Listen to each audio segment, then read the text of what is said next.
Praise the Lord. आप सबको जय मसीह की। मैं परमेश्वर का धन्यवाद देता हूं आज की सुबह दिखाने के लिए। एक और दिन परमेश्वर ने हम सबको दिया है, हम परमेश्वर को कोटि कोटि धन्यवाद दें। कल के लिए मैं सॉरी बोलता हूं क्योंकि कल मेरी तबीयत ठीक नहीं थी, थोड़ा बुखार था, जुकाम है अभी भी, आपको मेरी आवाज़ से लग रहा होगा। लेकिन मैं इस स्थिति में नहीं था कि मैं वीडियो बनाऊं, लेकिन आज मैं ठीक हूं। मेरे सभी आप सब्सक्राइबर्स को मैं सॉरी बोलता हूं और मैं धन्यवाद देता हूं उन सभी के लिए जिन्होंने मेरे लिए प्रार्थना की। ख़ास तौर से मेरे भाई हैं, मेरे ब्रदर हैं शर्मा चंद जी, उन्होंने मुझे वॉइस प्रेयर भेजी और उनकी प्रेयर के द्वारा परमेश्वर ने मुझे चंगाई दी। मैं उनके लिए उनको धन्यवाद देता हूं और भी जिन्होंने मेरे लिए प्रार्थना की है मैं उनको हृदय से धन्यवाद देता हूं। Praise the Lord. तो आज का जो संदेश है वो है कि कौन कहता है कि परमेश्वर नहीं है। एक सांसारिक बात मैं हमेशा शेयर करता हूँ। लोग कहते हैं कि परमेश्वर नहीं है, कि परमेश्वर क्यों? क्योंकि परमेश्वर दिखता नहीं।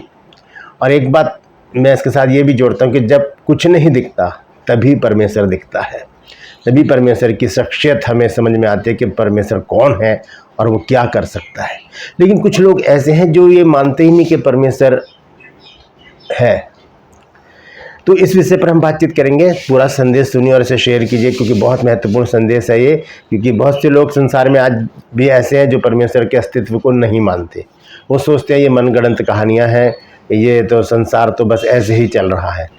लेकिन उनके लिए एक बात कही जाती है हमेशा कि जब कोई कहता है कि परमेश्वर नहीं है, क्योंकि अगर होता तो वो दिखता, तो फिर उनसे कहा जाता है कि आपने अपने ये सिर के ये जो आपकी बुद्धि है यहाँ पर, इसको आपने कभी देखा है?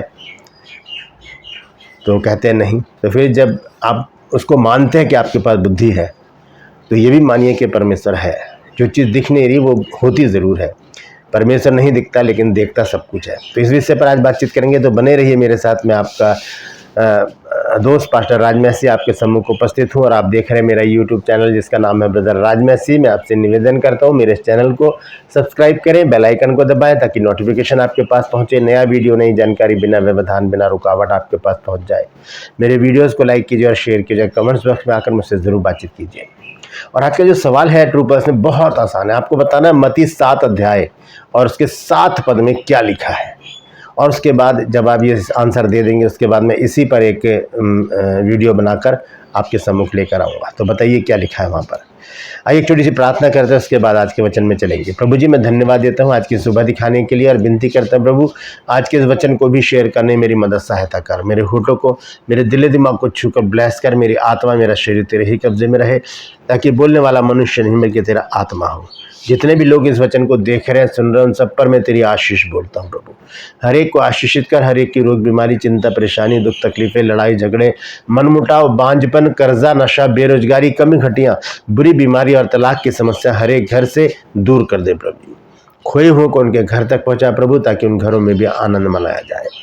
धन्यवाद देता हूँ प्रभु, तूने मेरी प्रार्थना को सुन लिया। यीशु के नाम से मांगते हैं, आमीन। तो आइए आज के संदेश को शुरू करेंगे। संदेश है कि कौन कहता है परमेश्वर नहीं है। ये बात विश्वासियों के लिए नहीं है, क्योंकि विश्वासियों के लिए एक शब्द है जो एक वचन है जो इस बात को पक्का कर देता है कि हाँ परमेश्वर है। क्योंकि हम जब पढ़ते हैं इब्रानियों की पत्री 11 अध्याय और उसका 6 पद, तो वहाँ पर क्या लिखा है? वहाँ लिखा है कि और विश्वास बिना उसे प्रसन्न करना अनहोना है, क्योंकि परमेश्वर के पास आने वाले को विश्वास करना चाहिए कि वो है और अपने खोजने वालों को प्रतिफल देता है। लिखा है कि विश्वास करने वाले को, उसके पास आने वाले को विश्वास करना चाहिए कि परमेश्वर है और जो उसको खोजते हैं उनको वो प्रतिफल देता है। तो ये जो वचन है वो हमें क्या कर देता है? पक्का बना देता है कि हाँ विश्वासियों के लिए कि परमेश्वर है। लेकिन इससे भी पहले एक वचन और है जो हर एक बाइबल के पढ़ने वाले को पक्का सबूत देता है कि परमेश्वर है, और वो है उत्पत्ति की पुस्तक 1 अध्याय और इसकी 1 आयत। वहाँ पर लिखा है कि आदि में परमेश्वर ने सृष्टि की रचना की। ये वचन पक्का बता देता है कि परमेश्वर है जिसने सारी सृष्टि की रचना की है। ये प्रूफ है, बाइबल की पहली आयत ही इस बात को प्रूफ कर देती है कि परमेश्वर है। लेकिन वो कौन लोग हैं जो कहते हैं कि परमेश्वर नहीं है? आइए देखेंगे। सबसे पहले देखेंगे भजन संहिता और उसका 14 अध्याय और पहला पद। सबसे पहले हमने पढ़ा है हिब्रू चैप्टर 11 वर्स 6 और उसके बाद जेनेसिस चैप्टर 1 वर्स 1। और अब देख रहे हैं हम भजन संहिता 14 अध्याय और उसका पहला पद। यहाँ लिखा है, मूर्ख ने अपने मन में कहा है कोई परमेश्वर है ही नहीं। मूर्ख हैं वो लोग जो कहते हैं कि परमेश्वर है ही नहीं, कोई परमेश्वर है ही नहीं। लिखा है, वे बिगड़ गए, उन्होंने घिनौने काम किए हैं, कोई सुकर्मी नहीं। यानी कि जो सुकर्मी है वही जानते हैं कि परमेश्वर है, लेकिन जो कुकर्मी है वो नहीं जानते कि वो परमेश्वर है। कैसे, ये मैं आगे चलकर आपको बताऊंगा। और इसी से मिलता जुलता एक वचन और है जो भजन संहिता 53 अध्याय में हम पढ़ते हैं, सॉन्ग चैप्टर 53 वर्स 1। यहाँ पर भी दाऊद क्या कहता है, इस बात को दोबारा रिपीट करता है। वो कहता है कि मूढ़ ने अपने मन में कहा है कि कोई परमेश्वर है ही नहीं। कोई परमेश्वर, मूढ़ मतलब मूर्ख। मूढ़ ने अपने मन में कहा कि कोई परमेश्वर है ही नहीं, वे बिगड़ गए, उन्होंने कुटिलता के घिनौने काम किए हैं, कोई सुकर्मी नहीं है। वही बात यहाँ पर भी दोबारा से रिपीट की गई है। तो एक बात अगर दो बार हमारे पास आ रही है तो उसका बहुत बड़ा महत्व है। जैसे कि फिलिप्पियों 4:4 में संत पौलुस ने कहा, प्रभु में सदा आनंदित रहो। मैं फिर कहता हूँ आनंदित रहो। डबल दोबारा एक बात आई है तो इसका मतलब हमें प्रभु में आनंदित रहने की जरूरत है। तो यहाँ पर दाऊद जो है वो इस बात को दो बार हमें बताता है कि मूढ़ ने अपने मन में कहा कि कोई परमेश्वर है नहीं। कौन है वो लोग? ये मूर्खता दाऊद कर चुका था। ये मूर्खता दाऊद कर चुका था जब उसने बतशेबा के साथ व्यभिचार किया। दाऊद जब व्यभिचार कर रहा था तब ऐसी परिस्थिति में, यहाँ पर लिखा है कि कोई सुकर्मी नहीं, सबने घिनौने काम किए। जब घिनौने काम हम करते हैं, जब हम व्यभिचार कर रहे होते हैं, जब हम पाप कर रहे होते हैं, तब हम इस बात पर मुहर लगा देते हैं कि कोई परमेश्वर नहीं है जो हमें देख रहा है। वही लोग जो कुकर्म में, गलत कामों में, व्यभिचार में, नशेबाजी में, लड़ाई झगड़ों में, व्यर्थ की बातों में अपने समय को बर्बाद करते हैं, उनके मन में ये बात पक्की हो जाती है कि कोई हमें देख ही नहीं रहा, कोई परमेश्वर है ही नहीं। दाऊद के जीवन में भी ये घड़ी आई, ये समय आया जब उसने बतशेबा को नहाते हुए देख लिया और व्यभिचार उसके मन में आया और उसने उसके साथ संभोग किया। तब उसने इस बात पर पक्का कर दिया कि कोई परमेश्वर है, मुझे देख ही नहीं रहा परमेश्वर। लेकिन इससे पहले ये काम किया था हव्वा ने। जब हम पढ़ते हैं उत्पत्ति 3 अध्याय में, जेनेसिस चैप्टर 3 में, तो वहाँ पर लिखा है कि अदन की वाटिका में आदम और हव्वा को परमेश्वर ने रखा और उसके बाद वहाँ पर शैतान आया और उसने हव्वा को बहकाकर वो फल उसको जबरन खिला दिया, उसको बहकाया और उसे खिला दिया। वहाँ पर तो उसको पता था हव्वा को कि परमेश्वर ने मना किया हुआ है। आइए देखें कैसे पता था। हम देखेंगे 3 अध्याय, यहाँ लिखा है, यहोवा परमेश्वर ने जितने बनैले पशु बनाए थे उनमें सब में सर्प धूर्त था।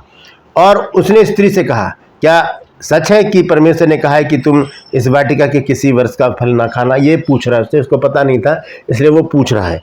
अब देखिए, स्त्री को तो पता था फिर भी उसने वो फल खा लिया। तो लिखा है यहाँ पर 3 आयत में, पर जो वृक्ष वाटिका के बीच में उसके फल के विषय में परमेश्वर ने 2 आयत में, स्त्री ने सर्प से कहा, इस वाटिका के वृक्षों के फल हम खा सकते हैं, पर जो वृक्ष वाटिका के बीच में उसके फल के विषय में परमेश्वर ने कहा है कि ना तो तुम उसको खाना और ना उसको छूना, नहीं तो मर जाओगे। ये बात जानती है वो।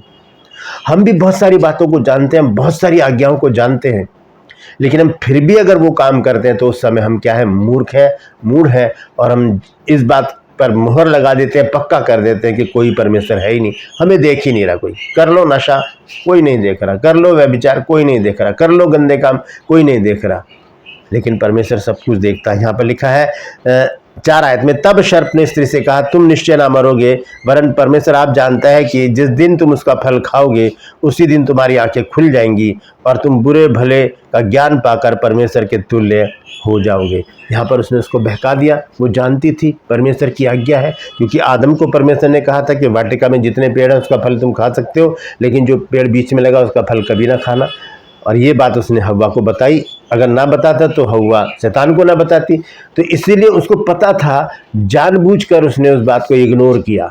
जब हम ऐसी बातों को, जो हमारे पास आज्ञाएं हैं परमेश्वर की, उनको जब हम इग्नोर करते हैं, निग्लेक्ट करते हैं, तब हम इस बात पर मोहर लगाते हैं कि कोई परमेश्वर है ही नहीं, और हम वहाँ पर मूर्ख बन जाते हैं।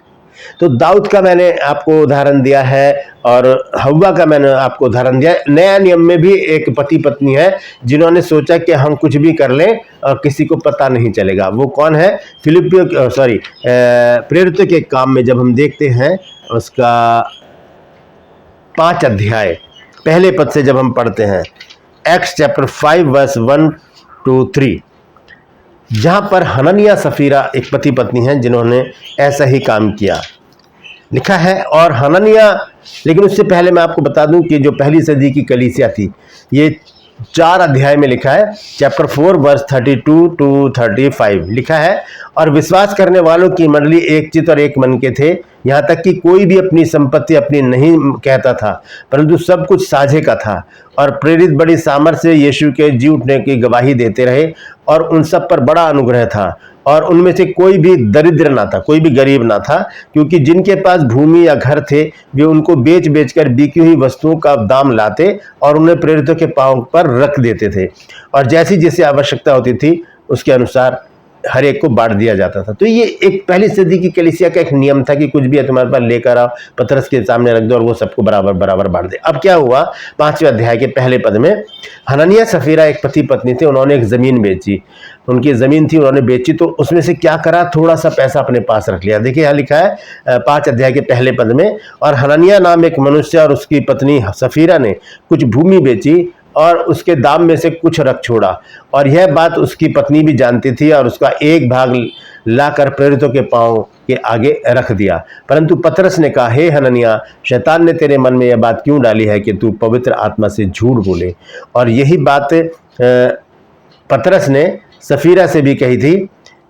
इसको हम पढ़ते हैं 4 आयत में, तब तक जब तक तेरे पास रही क्या तेरी ना थी, और जब बिक गई तो क्या तेरे वश में ना थी? तूने यह बात अपने मन में क्यों विचारी? तू मनुष्यों से नहीं परंतु परमेश्वर से झूठ बोला है। तो हम परमेश्वर से छुपाकर कोई काम अगर करते हैं तो हम इस बात पर मुहर लगाते हैं कि कोई परमेश्वर नहीं है, लेकिन परमेश्वर है और वो सब कुछ देख रहा है, सब कुछ जान रहा है। इस बात को बाइबल हमें बहुत ही पुख्ता तरीके से बताती है। जब हम यशायाह नबी की पुस्तक पढ़ते हैं, उसका 29 अध्याय और उसका 15 और 16 पद, यशायाह चैप्टर 29 वर्स 15 and 16, हाय उन पर जो अपनी युक्ति को यहोवा से छिपाने का बड़ा यत्न करते और अपने काम अंधेरे में करके कहते हैं कि हमको कौन देखता है, हमको कौन जानता है। हाय उन पर, हाय का मतलब है श्राप। यहाँ पर मैं इस तरह से पढ़ूंगा, श्रापित है वो जो अपनी युक्ति को यहोवा से छिपाने का बड़ा यत्न कर। सोचते कोई नहीं देख रहा, कर लो, लेकिन परमेश्वर सब कुछ देख रहा है। आगे चलकर मैं इसको और अच्छी तरह से बताऊंगा। और लिखा है कि हमको कौन जानता है? तुम्हारी कैसी उल्टी समझ है? क्या कुम्हार मिट्टी के तुल्य गिना जाएगा? क्या बनाई हुई वस्तु अपने कर्ता के विषय में कहे कि उसने मुझे नहीं बनाया, या रची हुई वस्तु अपने रचने वाले के विषय कहे कि वह कुछ समझ नहीं रखता? परमेश्वर ने हमको रचा है, तो क्या हम ऐसा परमेश्वर को धोखा दे सकते हैं? नहीं दे सकते। उसने ही हमको बनाया है, तो हम कैसे उससे छुपकर कोई काम कर सकते हैं? अब देखिए यिर्मयाह नबी की पुस्तक जब 23 अध्याय हम पढ़ते हैं और उसके 23-24 पद को, खास तौर से 24 पद को, तो देखिए वहां पर क्या है, क्या लिखा है। यहां पर इस प्रकार से लिखा है, फिर यहोवा की यह वाणी है, क्या कोई ऐसे गुप्त स्थानों में छिप सकता है कि मैं उसे देख ना सकूं? क्या स्वर्ग और पृथ्वी दोनों मुझसे परिपूर्ण नहीं है? क्या हम छिप कर कोई काम कर सकते हैं? दाऊद कर सका, हव्वा कर सकी, हननिया सफीरा कर सके। वो भी मनुष्य थे, हम भी मनुष्य हैं। अगर वो नहीं कर सके तो हम कैसे कर सकते हैं? इसीलिए हमें इस बात पर ध्यान देना चाहिए कि एक परमेश्वर है, परमेश्वर का अस्तित्व है जो हमें देख रहा है, हम पर नज़र रखे हुआ है। हम अच्छा करें तब भी, हम बुरा करें तब भी। और इसके 23 पद को अगर हम पढ़ते हैं तो यहाँ लिखा है, यहोवा की ये वाणी है, क्या मैं ऐसा परमेश्वर हूँ जो दूर नहीं निकट ही रहता हूँ। वो हमेशा हमारे निकट रहता है और हमारी हर एक रफ्तार गुफ्तार पर, हमारी हर एक एक्टिविटीज़ पर, हमारी हर एक व्यवहार पर वो दृष्टि रखता है। तो उससे छुपकर हम कुछ भी नहीं कर सकते। इसलिए अगर कोई कहता है कि परमेश्वर नहीं है तो वो मूर्ख है, वो मूढ़ है। लेकिन जो बुद्धिमान लोग हैं वो जानते हैं कि एक परमेश्वर है, एक परमेश्वर की शख्सियत है जिसने सारी सृष्टि की रचना की, जिसने मुझे और आपको बनाया। वो हर समय हम पर नज़र रखता है और हमारी भलाई के लिए काम करता रहता है। Praise the Lord. परमेश्वर इन सब वचनों के द्वारा हम सबको आशीष दे। यदि आज आपने कुछ नया सीखा है तो कमेंट्स में ज़रूर लिखिए और इस वचन को शेयर कीजिए ताकि और भी लोग इन बातों को जान सकें। ट्रू पल्स में आज का सवाल बहुत आसान है, आपको बताना है मत्ती 7 अध्याय के 7 पद में क्या लिखा है। मैं आपसे निवेदन करता हूँ मेरे इन चैनल को सब्सक्राइब करें, बेल आइकन को दबाएं ताकि नोटिफिकेशन आपके पास पहुंचे, नया वीडियो नई जानकारी बिना व्यवधान बिना रुकावट आपके पास पहुंच जाए। मेरे वीडियोस को लाइक कीजिए और शेयर कीजिए और कमेंट्स बॉक्स में आकर मुझसे ज़रूर बातचीत कीजिए। Praise the Lord. आज के लिए बस इतना ही, फिर मिलूंगा एक नए संदेश के साथ एक नया वीडियो लेकर। तब तक के लिए मुझे इजाज़त दीजिए, लेकिन अपना और अपनों का ख्याल रखिए और ध्यान रखिए कि एक परमेश्वर है जिसकी प्रभुता को हम मान चुके हैं। Praise the Lord. परमेश्वर आप सबको आशीष दे।